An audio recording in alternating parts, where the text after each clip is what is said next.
স্বামীর অনুমতি ছাড়া দান সাদাকা করা যাবে কিনা? প্রিয় ভাই বোনেরা, স্পেশালি আমার মা ও বোনেরা অনেক সময় ভাবে যে আমার হাজবেন্ডের অনুমতি ছাড়া দান করতে পারবো কিনা, সাদাকা করতে পারবো কিনা, এই বিষয়টি আমাদের ক্লিয়ার হতে হবে।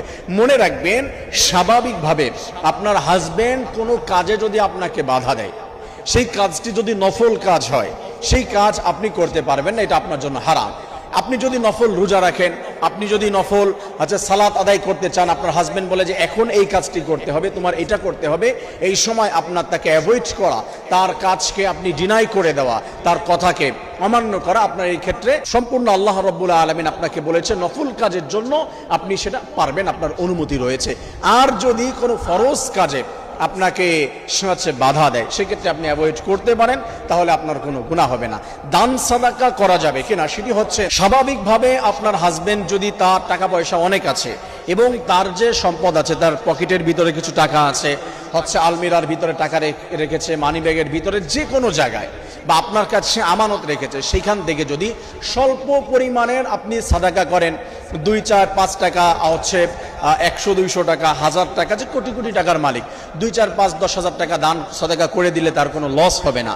অথবা সে যে টাকা রেখে দিয়েছে, এটা কাউন্ট করে রাখেনি যে এটা দিয়ে আমি এটা কিনবো, আমি নেক্সট মান্থে এটা দিয়ে একটা সুপার সেট কিনবো, বা একটা ফোন কিনবো, বা এখানে একটা জমির জন্য আমি বায়না করতে চাচ্ছি, যে কোনোভাবে যদি গুরুত্বপূর্ণ টাকা রেখে দেয়, এটা যদি আপনি তার অনুমতি ছাড়া ভাঙেন, অবশ্যই এটা আপনার অপরাধ হয়ে যাবে। স্বাভাবিকভাবে তার ক্ষতি হবে না, এই সেন্সে তার অর্থ যদি আপনি সাদাকা করেন, সেক্ষেত্রে আপনার কোনো গুনাহ হবে না, প্রিয় মা, প্রিয় বোন।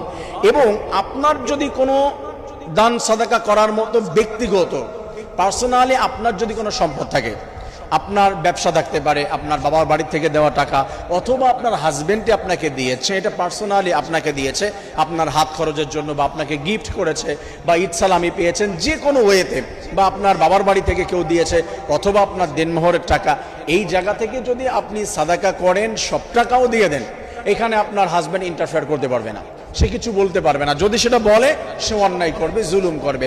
স্বাভাবিকভাবে ওয়াইফের যে টাকা আছে, এটা তার একচ্ছত্র তার যদি মালিকানা থাকে এইখানে, তাহলে সেক্ষেত্রে হাজবেন্ড বাধা দিতে পারবে না, এটা আপনি দান সাদাকা করতে পারবেন। আমার মনে হয় বিষয়টি আপনাদেরকে সঠিকভাবে বোঝাতে পেরেছি। স্পেশালি পার্সোনালি আপনার যে সম্পদ, সেটা আপনার তার কাছ থেকে অনুমতি ছাড়াই আপনি পারবেন। আর তার সম্পদ যদি হয় অল্প পরিমাণে, তার কষ্ট হবে না, বা আপনাকে অনুমতি দিয়ে রাখে যে মাঝে মাঝে দান সাদাকা করুন, সেক্ষেত্রে এতটুকু আপনি করতে পারবেন, বেশি করতে পারবেন না। আল্লাহ রাব্বুল আলামিন সবাইকে জেনে বুঝে সঠিকভাবে মাসআলাটি আমল করার তৌফিক দান করুন।